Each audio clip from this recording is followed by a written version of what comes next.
นอนอยู่ต้นไห้นี่จากอันตรายเนี่ยจะน้อยต้น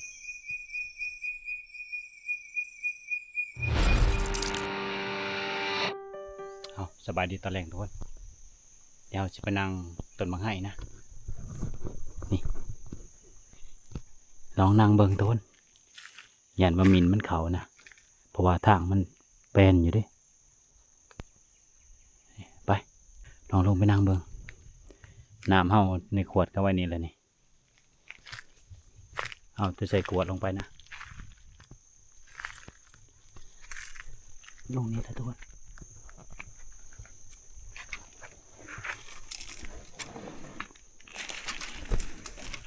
แต่ว่าหนุกบ่เขานะ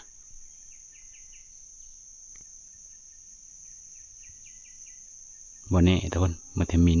ฮ้อนมาแรงงานมาเดี๋ยวนางประมาณเที่ยงคืนกันไปเห็นเลยจังสีลงนะนี่ทางตัวนี้ทุกคนนี่นะนี่มานี่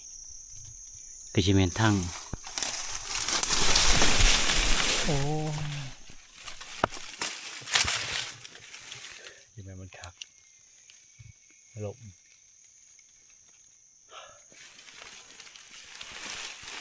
แต่ว่าเบนห้อยที่มันจังลงมานะคือจะเป็นทางไกลลงมาจะถึงแถวนี้แปลนบางเบิ้งทุกคนบ่แน่นะบ่แน่มันเถอะมันมากก็มีหาวันผูอูก่อนก็หอกขยิมานี่แล้วก็หอกนี่แต่ว่าจะไปผูอูอยู่ลุมพะทุกคนเพราะว่าแถวนั้นบางไห้ตกหลายนะ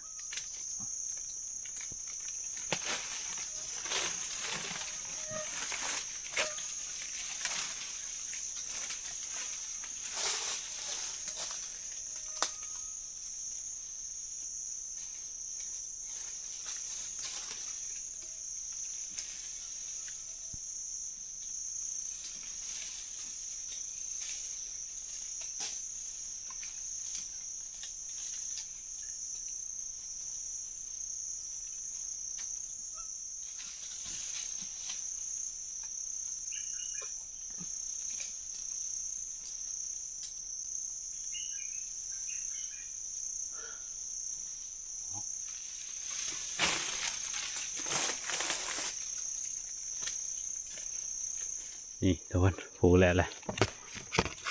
นี่แถวนั้นมาเท่านี้แล้วทุกคนนี่เอาถ้าเดินติดตามมันทำกันก็ขึ้นไปได้สูงนะทุกคนทางเครื่องนี้ประมาณเม็ดปลายนะส่วนทางลมนี่ประมาณ3-4 เมตรแล้ว5 เมตรนะอยู่ต่ำๆทุกคนพ่อนอนอยู่ต้นไห้นี่จากอันตรายเนี่ยจะน้อยทุกคนควันโมแข็งเนี่ยไม่อยากคนใดนี่ต้นไห้นี่คาดว่ามีบางไห้ได้จะได้เนี่ยทุกคนก็คือพอต้องนอนในต้นมันนอนต้นอื่นทุกคนถึงสีดักมาให้ก็จริงแต่ว่าเขานอนบนอื่นนะพอต้องไปนอนในต้นมันเพราะว่าบางต้นไห้นี่มันมีอันนั้นเจ้าที่อยู่แล้วทุกคนแต่ละต้นนี่มีนะออกต้นไห้ต้นโพพอนี่มันเป็นต้นของพันยูอยู่แล้วเธอไปนอนที่มันตันทางเพิ่นนี่ทางมันมาทุกคนมันมาแต่บนนะนี่แป้นมาที่ท่างนี้ก็แป้นนะยันชิแมนไก่ลงมากินทุกคนกับบนนี่แล้วทุกคนบางทีกับมินกับฮ้อนนี่นางเบิ้งกันไปเห็นกะเอาจังสีเอาเครื่องเอาของเก็บแล้วก็ลงไปลุมไปหาดักไปหาเลาะแถวยิงก็ไม่เอาไปแต่ทุกคนอยู่ลุมเพราะว่าเห็นมันขวดกินอยู่ยางอยู่ลุมไปทุกคนแต่มันบ่ขึ้นมานะเพราะมันยางอยู่บนมันยางปักลมบนไข่แต่มันบ่ขึ้นนะอีกตัวหนึ่งยางมันนี่เห็นเอาแล้วก็ยางกับคืนไข่ก็นั่งลงอันนี้ไม่ได้ยิงดอกต้องขึ้นนั่งอยู่ถึงบนยังจะได้ยิงมันเสียงสบายก็จะเอื่นมาอยู่ลุมบ่ก็ เจ้าหล่อขัวแลนมั้ง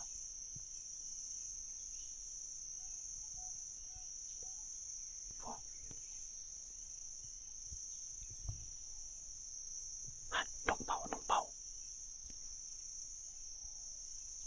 นกเป่าจะมากินมังไห้ทุกคน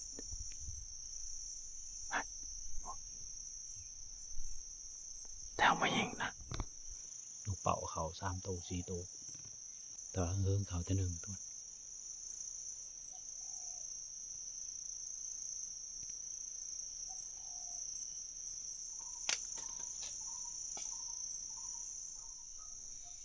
มาเขาจะเห่า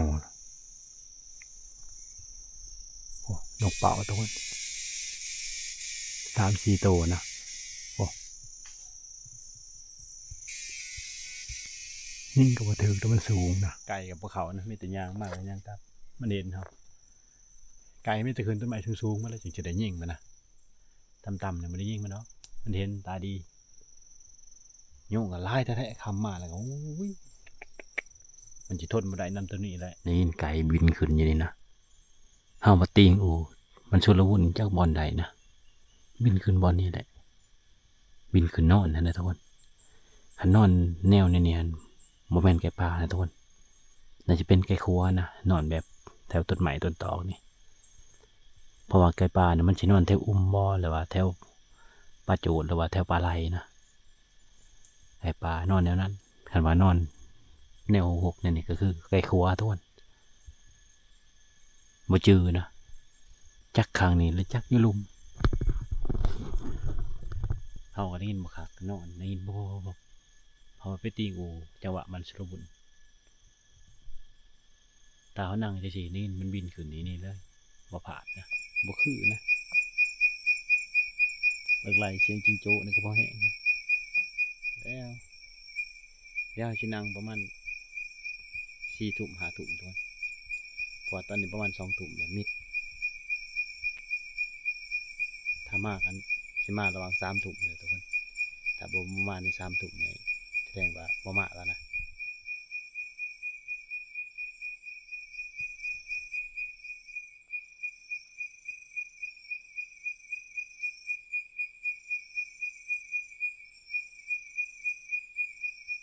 แจ้งเลยทุกคนบ่มียังมาเลยนะเขาก็นอนแจ้งอยู่นี่โอ้เจ้ามันคักบ่มียังมาเลยหรือว่าเขานอนบ่ได้ยินบ่ได้ยินเสียงปืนอยู่บ้านหนึ่งอยู่นี่มาชี้แจงนะต่อมประมาณตี 3ตอนเขายิงอยู่นี่แล้วสิลงไปเยี่ยงมินอยู่พุ่นก็บ่ได้ไปซ้ำนอนไปนอนมาหลับปวดขี้ขาดตื่นนอนแจกอยู่นี่เลยเดินครับเอ้าทายยิงก็หอกต้องทำเป็นสิมาทำมากับทายยิงไก่นะฮะเสียงปืนเจ้าอย่าว่านอนม่วนนะแบบเขาเมื่อยแต่ว่านอนโอ้นอนคักอะลิแบบบ่เมื่อยยังเขาเมื่อยอยู่ท้องโนวายเขาอยู่ตัวโนวายโต2 โตนะโนวายเนี่ยขามันเจ๋งบางก็ไปจับหัวตอนดึกๆบินมาวับอยู่นี่ไล่กันอยู่ไปถึงจากบางจากพีหลอกจากยามันนอนอีกทุกคนให้มันแจ้งนะประมาณตี 5เลยตอนนี้อยู่ก็ทึกไปนี่เสียงนกเสียงกาห้องตอนเช้า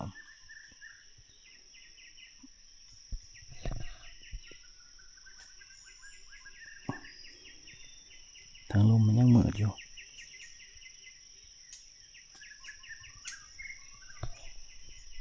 ทางทึ่งนี่แจ้งแล้วก็หอกมาในนี้ทุกคนยิงนำบ่ทันนะมันแลนไปถึงบ่แล้วมันมาพี่โอ้ไปพุ่นเลยนี่ครับเอานั่งจะข้าวทุกคนแต่ว่าไก่มากนะกันไปนี่ก็ขึ้นไปเอาเสือเอาคลองแล้วก็อย่าได้เมื่ออยู่ตัวมันบ่คือเลยประมาณแบบบางช่วง อยู่จะได้ก็ประมาณดอกคันมันประมาณหาตั้งหลักใหม่ก่อนไปทางกระสวยก็ยันมาฟังเท่านั้นสุกเลยจะได้ลงกันนะเดี๋ยวลงกันแม่นคือคำโบราณเพิ่นว่าเลยทุกคนเขาว่าขึ้นผู้ขึ้นพาเนี่ยเขาไปให้ขึ้นในวันข้านมันบอกมานนะแต่สำหรับเฮาอ่ะมันเฮาบ่เกี่ยวนะตัวมันถือส่วงประมาณนะแต่คือมันสิผสมผสานกันอาหารนะมั้งอันนี้มันเฮาบอกให้ฟังแต่พอแต่แม่ทุกคนขึ้นผู้ขึ้นพาในหนึ่งวันข้านเนี่ยคนบ่อยากให้ไปได้มันประมาณมันเป็นวันแข็งนะ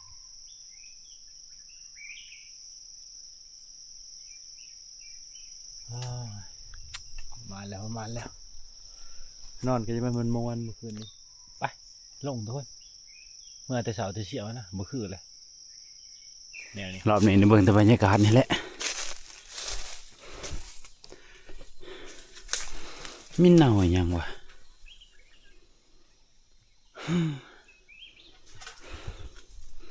ยังมาตายเท่านี้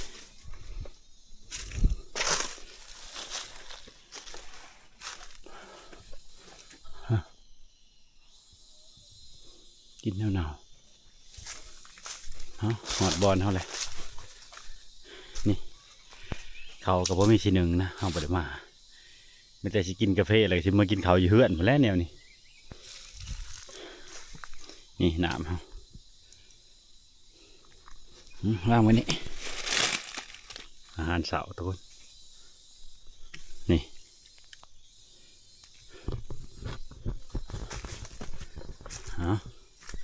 เดี๋ยวดังไฟก่อนไฟหมดแล้วบ่หมดเลยโอ้ย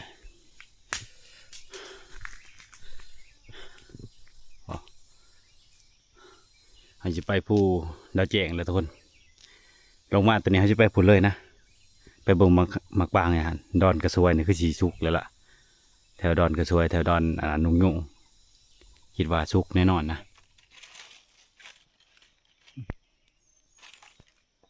เราหนายไปกับเมียนะโยกไอ้ก่อนกับทีมงานกับส่วนอยู่แต่ว่าเมียก็อยากไปน้ำอันมีหมูผู้หญิงจากคนหนึ่งยังไข่นะพอดีอยู่เป็นหมูเมียอันนี้ผู้เดียวมันกับบ้านอยู่เราลีว่ากล้องกะไม่ได้ไปน้ำเลยว่ากล้องก็ไปพูดทั้งหมดเราลีขึ้นไทยเลยทุกคนไปเห็นงานอยู่ไทยเลยถ้าเราลีไปน้ำ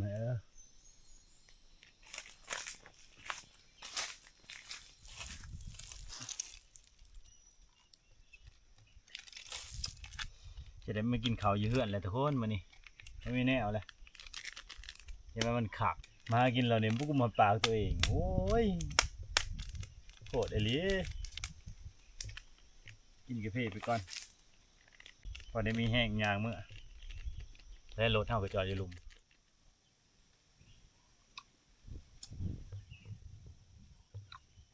ทันมาจะไปเก็บเอาพังน้ำกับยุรุ่นเล็กเลย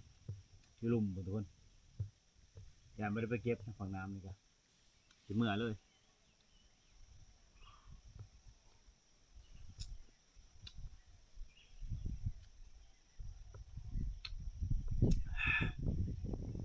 แล้วกระปอมตัวเดียวเขาไปใหม่ซ้ำบ้านนี้แล้วบ่ได้กินโอ้ยจีปลาไว้ลงลืมทุกคนแล้วแนวกินให้อึดให้อยากจบบาดนี้ไปหากินข้าวอยู่เฮือนคันนี้ทุกคนเขาก็จะเก็บเครื่องเก็บของเมื่อนั้นมื้อนี้บ่คือเด้อละมาถามเมียอยู่เฮือนเพิ่นแล้วว่าได้ยังกินมาบ้านรอบนี้เห็นไหมมันคักเมื่อบัดนี้โอ้ถือว่าเข้าป่ารอบนี้นี่ไม่คิดจะพลาดทุกคนเข้าป่าหากินนี่จะได้เมื่อหากินอยู่เฮือนแล้วเป็นเขาโอ้วันนั้นมาขึ้นซื้อเขาป่าไปหากินนะทุกคนแต่ว่ามันบ่เป็นคือขิดนะมันผิดนะเอาสิเมื่อหากินอยู่เฮือนไปแหละเขาป่ารอบนี้อาศัยอยู่เฮือนประมาณ เบิ่งคักเลยอยู่ต่อกับประมาณคันแนวนี้มันบ่งบอกคนนะไปจะได้กับประมาณกันเป็นแบบนี้เบิ่งคักเลยเมื่อก่อนหาตังรักไหมให้ป่าทอนมันเตือนเอา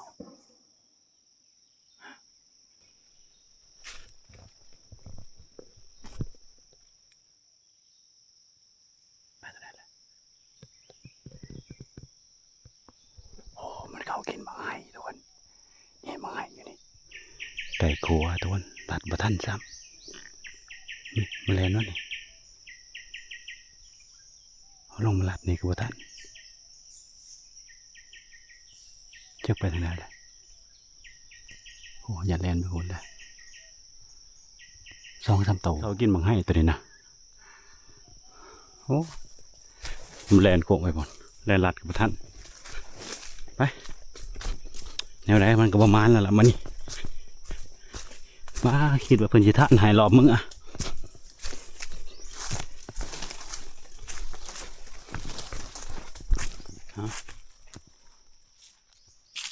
เบิ่งจะไปเบิ่งกบตกบ่อกันทุกคนแต่ว่ามันตกบกโอ้น้ำบกเต็มตกมันก็ขึ้นได้นี่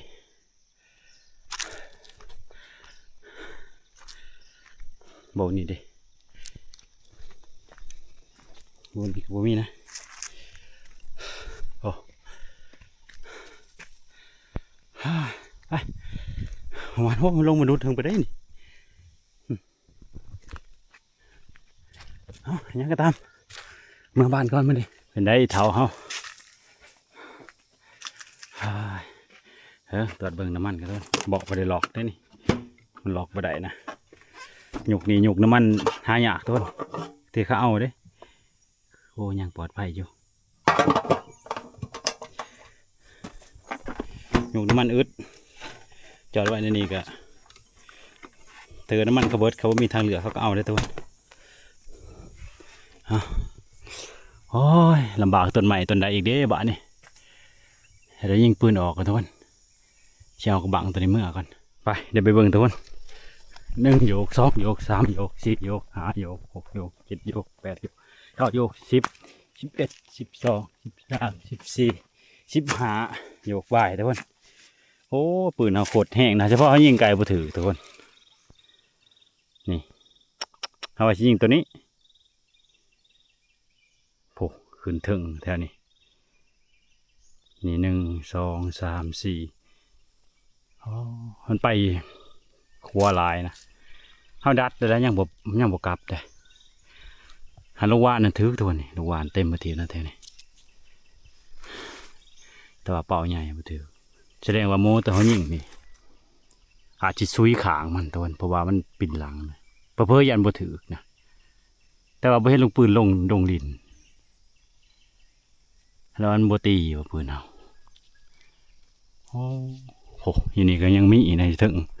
จากเป่า2 คืบนี่ลูกวานไปเธอถีบพี่พอแล้วเต็มมาถีบต้นไม้ท่านนี่แต่ว่าเป่าเนี่ยบ่ถือโคตรแห้งเลยปืนโอ้ไปโอ้อายุรถเฮาไปนะยิงมาอันยิงระยะเท่านี้บ่ถือบ่ได้ยินทุกคนสัตว์ป่ามันบ่ได้ให้ยิงไก่ได้ไก่ชุดก็มีแต่บักเบอร์เลยทุกคนบักเบอร์นี่ยิงไก่ชุดนะเพราะว่ามันเขากินบักใหม่ส่วนหลายยิงบักเบอร์เนี่ยบ่ค่อยได้ยิงไก่หรอกคันว่ากลางคืนคันกลางเว้นนี่เวลามันกินหมากอะไรอย่างที่เขาไปบ่หอดอาจจะยิงไก่แต่เปอร์เซ็นต์ที่ยิงไก่นี่น้อยนักบักเบอร์ส่วนหลายที่เขายิงหมานี่มีแต่ระยะซ้ำ10 เมตร 20 เมตรนี่แหละทุกคนระยะที่ใกล้ๆเนี่ยน้อยนักไปทุกคนมาดิเมื่อนะประมาณเลยกินข้าวยืนไปเลยข้าวสูงข้าวสารที่เตรียมมาเนี่ยเมื่อเราเบิดพอจะพูดเขากับปลาไปล้างเลยพอได้นึ่งอดเขาทุกคนมาก่อนนี่โอ้นี่แน่สิกินเห็นแล้วมันจังไป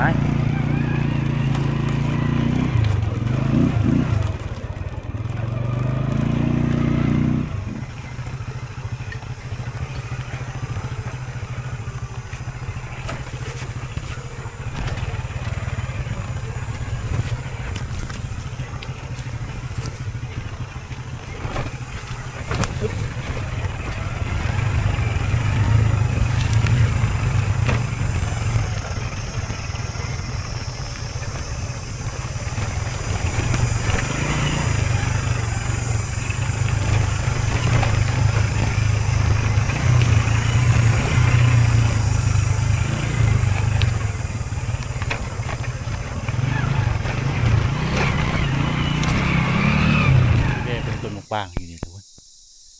อย่าว่ามันสุกก่อนเพราะมันอยู่ในดงมันเป็นคือดอนกลางมาก่อนสุกก่อนแต่ว่ามาหกแท้ๆสิไปนี่กะ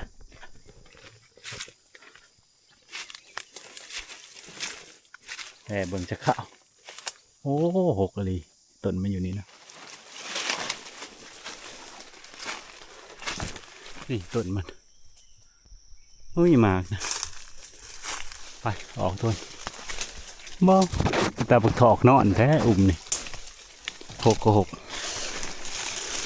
แกบักถอกแกบักอ่างและสิอยู่เห็นบดทุกคนนี่ถึงมันสิแห้งอยู่แต่ว่ามันยังอ่อนนะเดี๋ยวมันออกมามันมาทันแก่มันถือนะมันแห้งก่อนนี่ทุกคนเอาไปแช่เนี่ยก็ช่อยเนี่ยก็คักอยู่ด้วยนี่มันยังอ่อนแต่ว่ามันแห้งก่อนนี่ลงได้บาทนี่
ยัง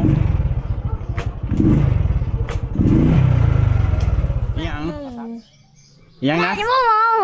ได้บ่หมูจะว่าจะได้ขั้นตอนไปจะว่าให้พ่อได้หมูบ่จะบ่ได้บอกจะว่าบ่ได้ดอกหมูจะว่ามันก็บ่ได้ยังว่าแม่จะไปใส่ไปผู้เบิ่งยิ้มมาใกล้ค่อย บ่อยากไก่ เอ้าจะว่าลำคาญพอยอกหลายลำคาญจะว่า ลูกค้าเป็นจังไรเหรอ เฮ้ เขาไม่ได้ว่ากับ จะเว้าพ่อว่าลำคาญ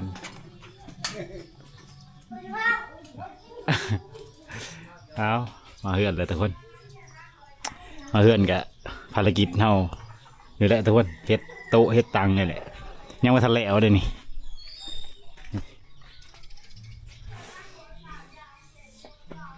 ยอมแมวทุกคน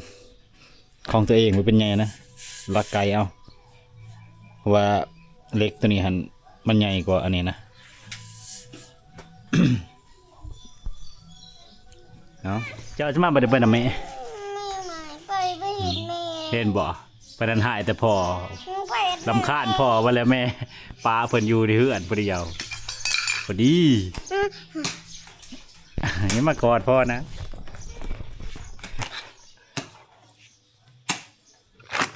เพลงพอนี่ ว่า เพลงดี ว่า ๆได้ยังกินได้ยังกินข้าว ได้ขี้ ได้ขี่ต่อดีๆได้ยังกิน ได้กบ ได้กบได้กบใครได้กบ เนี่ย ไม่ย่ายได้วะ กินนะ หมอเดือนกะเฮ็ดงานต่อทุกคนตัดกระเบื้องแล้วสิเฮ็ดโต๊ะนั่ง ตัวนั่ง นี่ครับตัดแล้วเด็ดตัวนี่ตัวนี้ครับเฮ็ดโต๊ะนั่งทุนส่วนโต๊ะว่างเอาเฮ็ดแล้วแหละมีแต่ทาไปซื้อก้าวแล้วก็ซิลิโคนมายิ่งติดเลยทุกคน นี่ได้ละ4อันนะตัวนี้30เซนคือสิบ่น้อยปานใดนะ เป็นบ้าสิ กดเฮาก็ประมาณนี้ละมั้งเพราะว่าเฮาใส่เหล็กตัวนี้ก็มันก็สิใหญ่เพิ่มอีกนะทุกคนมันก็จะได้ประมาณ34เซนนะมันจะเฮ็ดใส่ตัวนี้พอได้นั่งทุกคนเนาะ หนาวที่บ้านนี่แหละ ถ้าว่าสิสั่งเขาเจ้าปาดใหม่มากก็ราคาก็ไปเลยลื่นๆกันทุกคนตัวนี้สิแพงกว่าน้อยนึง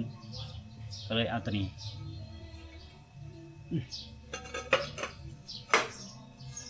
ส่วนตัวนี้เล็กนี้เอาบางสุดนะทุกคน1 มิลนะนี่เอาเล็กบางสุดเลยเล็ก25 1 มิลเอาว่าเล็ก1 นิ้วนะทอเล็ก25เนี่ยคือ1 นิ้ว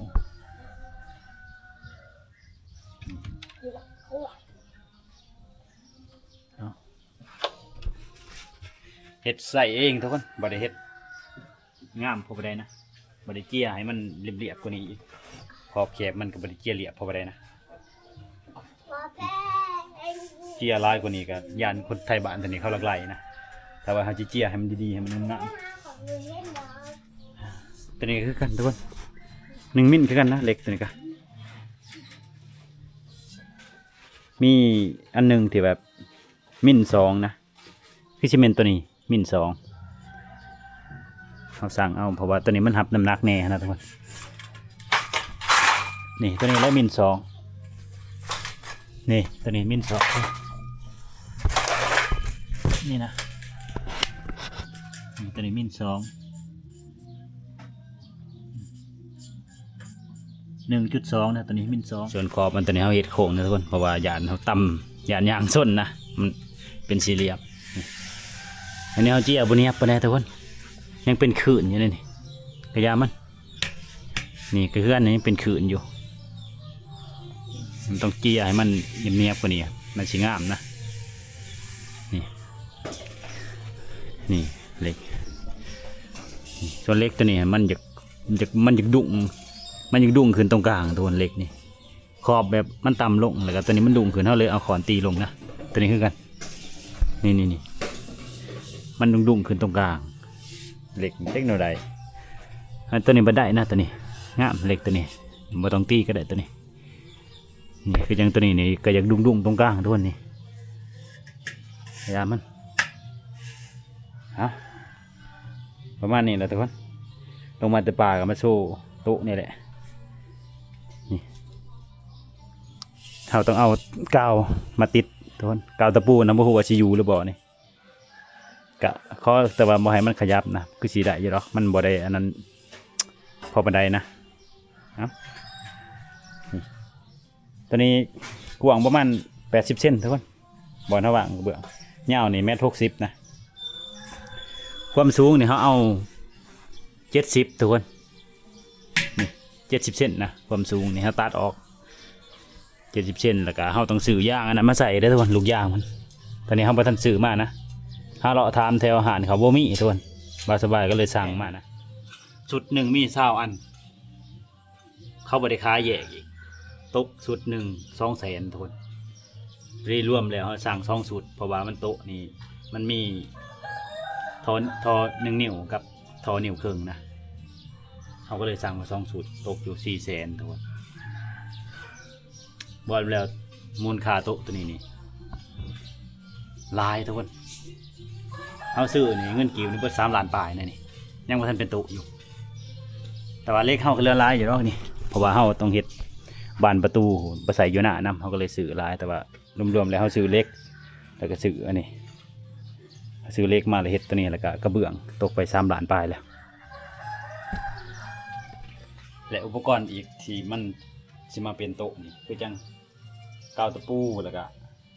อันนั้นอันนี้คันไปรวมถึงค่าลุงค่าแรงเนี่ยซื้อเอาดีกว่าทุกคนซื้อเขาคุ้มกว่านะตัวนี้เขาขายน่าจะประมาณชุดหนึ่งนี้ประมาณ7-8 พันทุกคนบ่8,000กับ9,000ทุกคนชุดหนึ่งเขาขายนะแต่ของเขาจะเฮ็ดงามกว่าของเฮานะเฮาก็เอาแบบเบิ่งแบบน้ำเขาหั่นแหละทุกคนจังมาเฮ็ดเอานะยังเขาจะขายแพงอยู่ชุดหนึ่งคือจังเฮาไปเฮ็ดขายนะครับปานนั้นไม่มีไผซื้อแต่ทุกคนมันแพงนะ ตัวนี้เราก็เลยเห็ดใส่เอง2 โต๊ะนี่ก็เป็นควรได้ทุกคนตัวนี้ลายสีขาวทุกคนเพราะว่าโต๊ะตัวหนึ่งสีดำตัวหนึ่งสีขาวนะเราจะมาตัดครึ่งพอดี30 เซนแบ่งคลิปนี้แปลกๆทุกคนออกมาจากป่าครับมาเห็ดงานอยู่บ้านมานี่ตัวนี้เขาก็จะแบ่งครึ่งทุกคนแบ่งครึ่งนี่เอายิบเก่าจุดเก่าทุกคนมันจังสิครึ่งนะยิบเก่าจุดเก่าพอดีมันครึ่งพอดีเลยฉันเอา30เนี่ยบ่ครึ่งเลยเบื้องหนึ่งมันสิหน่อยจะเอายิบเก่าจุดเก่านะครับตัดกลางพอดีเลย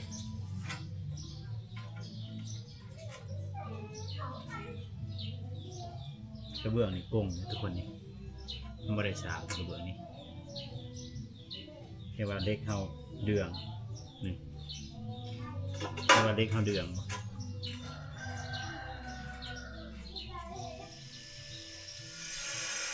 โอ้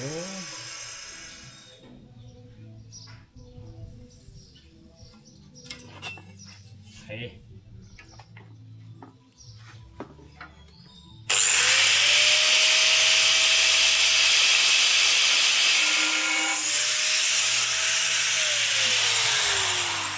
การตัดเห็นเจียกันทุกคนแล้วแต่คนถนัดนะ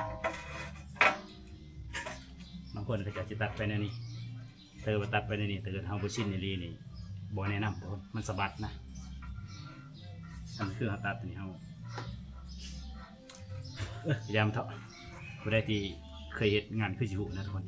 ถ้าได้สร้างกระเบื้องก็จะตัดแนวนี้คันตัดในนี้เฮาต้องเล็งจังซี่ได้มันจึงสิตรงเฮาต้องเบิ่งจังซี่ได้มันคือสิเข้าตาเฮานะคันจังซี่มันก็เบิ่งบ่ได้อีกมือเฮาตัดจังซี่ได้เฮาบ่ต้องเล็งก็ได้เฮาเบิ่งเส้นมันเอ้าคือสิฮู้อยู่แต่ละคนก็บ่ได้เคยเฮ็ดงานตัดเล็กคือกันตัดจังซี่อันตรายนะตัดจังซี่โอเค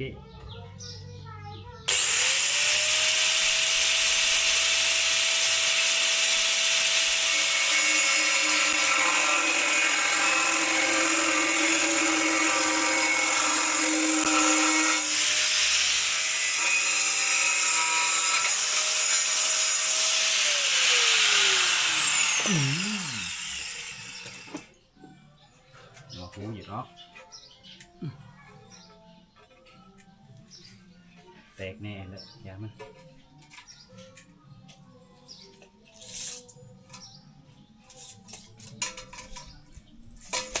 ทำกันเลยทุกคน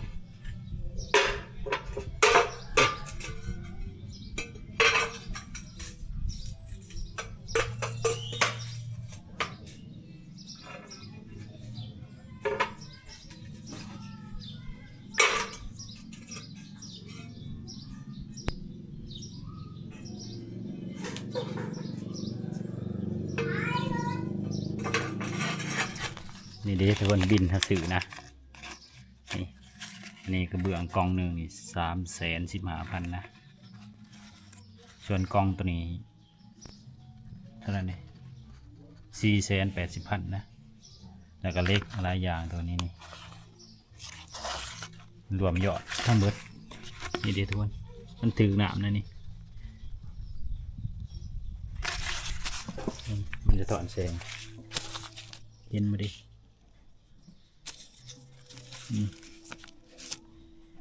3,161,000นะ3,161,000นี่เฉพาะเล็กเท่ากับกระเบื้องนะทุกคนนี่เฉพาะเล็กกับกระเบื้อง3,161,000ยังมาทันไหลรวมอีกอย่างต่างๆอีกเดี๋ยวสิเอาคืนในเบิ่งนะ3 ล้านตกเป็นเงินไทยเท่าไรตอนนี้ค่าแรงกับบ่ได้อันนั้นอันนี้อีกนั่นนี่ยังบ่ทันรวมเฮาเฮ็ด2 อันพอดีมือหนึ่งตัวนี้แต่ว่าเฮาก็บ่ได้เฮ็ดเอาจริงเอาจังเฮ็ดบัดเฮ็ดบัดบ่นะทุกคนเมื่อยแล้วก็นั่งบ่ได้เฮ็ดแบบเอาจริงเอาจังคันว่าเฮาสิเฮ็ดขายเฮาก็เฮ็ดอันใดอันหนึ่งที่เป็นแบบมันไปก่อนก็วางมันก็สิง่ายนะทุกคนมันก็สิไวนะแต่นี่เฮาเฮ็ดแบบว่า บ่มีแบบมีหยังมีแต่เชื่อมจับเชื่อมโลดมันก็ใช้เวลา อย่างกะเฮาเฮ็ดตำอิดทนยังบ่ทันฮู้ว่าแบบใดหั่นนะถ้าว่าเฮาเคยเฮ็ดเฮาก็สิฮู้ว่าแบบใดง่ายแบบใดบ่ง่ายนะทุกคนเพิ่นก็เฮ็ดงานนั่นแหละทุกคนถ้าเฮาไปเฮ็ดบ้านนี้มันยากบ้านหน้าเฮาก็ต้องฮู้วิธีว่าแนวใดอันนี้ก็คือกันแหละถ้าเฮาเคยเฮ็ดมันก็สิง่ายก็สิไวนะอันนี้เฮาบ่เคยเฮ็ดมันก็ยากแน่ทุกคนว่าสิเริ่มต้นแต่ใดก่อนนะเอาอันนี้เฮาสิเฮ็ดตั้งบัดนี้นี่ส่วนตัวนั้นโต๊ะนะอันนี้ตั้งนี่เฮาสิเอาความสูงประมาณ45เซนทุกคน45เซนไปรวมแล้ว45เนี่ยก็ตก46 47พุ่นเลยนี่เราสิตัดไว้หลายทุกคนแล้วก็เฮาจังสิประกอบนะเพราะว่าระยะกระเบื้องเฮาก็ฮู้แล้วว่า30เซนนะนี่เพราะฉะนั้นเฮาก็ตัดทำระยะแถวนั้นหลายมาประกอบบัดเดียวสิประมาณนี้นะเฮาสิเฮ็ดบอลตัวนี้คือบอลนั่งทุกคนเอาเฮาก็ได้ทราบมา ก็เบื้องให้ข่อยเนาะวิ่งข่อยนั่งขึ้นแตก โอ้ยก้นเจ้าน้ำหนักจากโล ข่อยหา18 โล ครับมันแตกครับเอาก้นจะมานั่งเหยียบปากเขาโลด ก็ไม่กล้าเฮ็ดแล้ว ครับมันแตกไว้ครับประกันแล้วนะ เอ้ามันข่อยเมาข่อยทุกข์ แล้วยังกินเฮ้ยได้ยังกิน เจ็บมูเนี่ย แคบหมอนี่เนี่ยบ่โอ้ย เบิ่งได้นี่ นี่ยัง ข่อยมาจะขึ้นเฮือน มาจะขึ้นเฮือน ได้ห่อพร้อม โอ้ ก็บ่ให้เขาไปตักเองแล้วอยู่ครัวสิสดๆจะบ่ทันได้เฮ็ดหยังเด้นี่ จะเอาไปขึ้นเฮือนหรือจะเอาไปปุ้นอันนี้ครับ ไปแป๊บจะฮู้บ่ พอแล้ว เอามาเฮ็ดจังได๋ข่อยสิบอกกระเป๋าบ่ข่อยขายไปคนละอันนี่กระเป๋าใส่กระเป๋าตัวนี้ เอ มาเลย อผู้เจ้าเนี่ยเนาะ ข่อยเห็นสำคัญเนาะ จะเป็น บ่ ใช่ ได้ว่าได้กินแล้วนะอยู่เฮือนเอาก็แบบ ใช่ขึ้นเฮือนเขาจะได้บันนี้20,000กีบ หือ ไม่ได้ว่าเออ ตูดอย่างเดียว อืมกระเดียกระดอเนาะ โอ้แบบกินกับแบบข้าวซอยแล้วอีกได้ เออข่อยขึ้นผู้2 มื้อไม่ได้ยังกินเมื่อเช้านี่ได้กระป๋อมตัวหนึ่งจีกระป๋อมกับไผ่ใหม่ไปครึ่งหนึ่ง นี่แต่ใดบ่ได้กินสับ ไม่ได้กินที่มากินเขาวเยือนแล้วเนี่ย เด้งไปยังค่ะ เยือนนี่ยังกินโอ้ยเยือนเนี่ยกินหลายเด้อเอ้าฮันจะได้ลูกพี่บ่ได้เอางานเถิงเหรอ แมงซีฟู้ด แบ่งที่พูด เออ โอ้ยผู้เยาว์จำกวน โอ้ย อืม เขาเอามาให้ก็เขาก็เอาลงนี่พายออกมา ไผ่เรามาให้ สเก็ตเอามาให้ ก็ช่วยสิ โอ้ ยัดใส่ถุงกระเป๋าฝากกระเป๋าบัตร กระเดียกระดอเนาะ สำคั ปิ ญ ดเขากันซะ ต้องเดินออกไปเล่นว่าง่าย เอามาให้หน่อยที่โหเขียนแหงกันยังฮะ อันนี้ โหแนวกินหลายเลยอยู่ มา นี่ ทักเกี่ยวกับหัวคนได้ผู้ใหญ่เพียง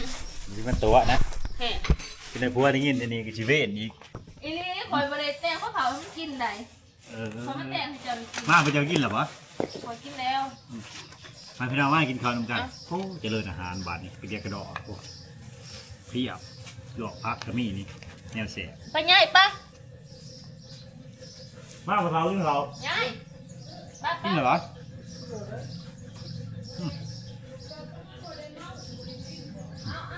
พังเด้อ โอ้แม่ให้ยาย ยังเพลงกับม่วน ได้มาแล้วก็มายายกันเนาะนี่มากวดอยู่ให้เฮานะใครบอกเฮียบด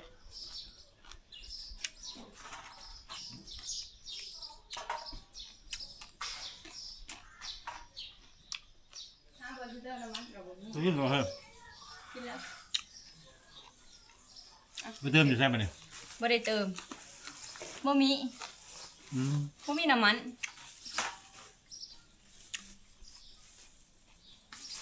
นะ ไม่สิชิมมาทุกคนมากินข้าวน้ำกันสบายดีทุกคน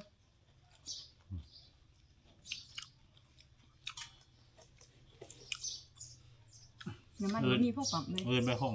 ไปยัง ชี้ท้าเอาหรือสิบดเอาคำถามมันไม่งามมือผลเลย คนเอาก็ได้ กูตัวนี้ตุ่มไก่กูตุ่มมัน พ่ออยู่เนาะโอ้ ตุ่มแล้วก็ตักมาดิ มาทองเสียบ แล้วใส่ตู้ไว้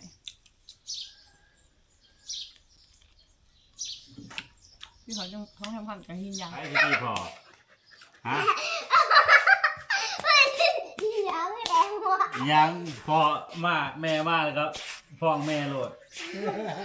พอตีบ่ เออ เฮ็ดจะได้ใช่ไหมเฮ็ดจะได้พอ ตีปากกันเลย ตีปาก มาจะตีปากตีบ่ดีบ่โอเคเดี๋ยวคอย เออตีอย่างเงี้ยแค่ มานี่ มียังพอไปได้ตี พอตีใส่เจ้า เออ เบิ้งนะ เป็นยังพอจนตีเจ้า อ้าวไปอยากไปยังเยอะ แต่ เดี๋ยวจะเป็นยะบอกว่าได้ฟัง มันคือส้มบำหนา เป็นยังโอ้เป็นยังคือมาเจ้ายังตีแต่พอเจ้าบ่หักบ่พอเจ้า จับว่าพอป่ะ พักโผล่ จังพอมาจังพอ เป็นยังพอ พ่อให้กูลาย พอเฮ็ดจะลาย พอเฮ็ดจะไร ที่จังมีแต่เจ้าไปเฮ็ดพอผ่าน เขาบอกว่าพอเฮ็ดพอเจ้าเนี่ยไหนบ่ก็เดี๋ยวแต่พอดำก็เลยเนี่ยบ่เห็น ว่าแต่แม่มาแม่ชอบโลดน้ำพีรับปะ กูลาย รับปะรับหรือยังรับหรือยังรับปะ ลาย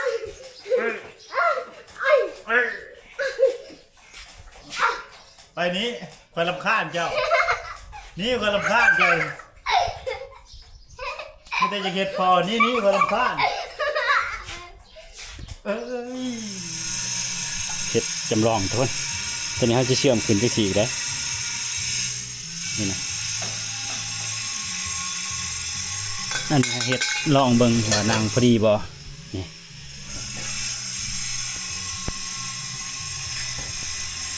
ตัวนี้มันอยากได้สากนะทุกคนพยายามมันเลยเขายิงอันนั้นนะเขายิงซิลิโคนปิดหูมันมาทดลองเบิ่งทุกคนกับพอดีนะตัวนี้สูง45เซนทุกคนต่างนี่โต๊ะนี่70นะคือสิพอดีนะทุกคนนี่กะงามอยู่ทุกคนตัวนี้เขาสิพ่นเป็นสีขาวตัวนี้ส่วนตัวนั้นสิทาเป็นสีดำไปเบิดตัวนี้ยังไม่ทันใส่อันนั้นนะทุกคนยังไม่ทันยิ่งอันนั้นกาวนะนี่ประมาณนี้แหละทุกคนนี่ตัวนี้เราก็ต้องเชื่อมไดเกียร์ให้มันลบมุมนิดหน่อยเอาโอเคทุกคนมานี่เอาเสียโต๊ะกันมานี่เอาคลิปนี้ก็ไม่มีหยังไรทุกคนก็จบไปสมินะจะได้กะขอบคุณขอบใจหลายๆที่ติดตามรับชมถ้าติดตามกันคลิปต่อไปทุกคนเดี๋ยวเอาเฮ็ดโต๊ะก่อนมานี่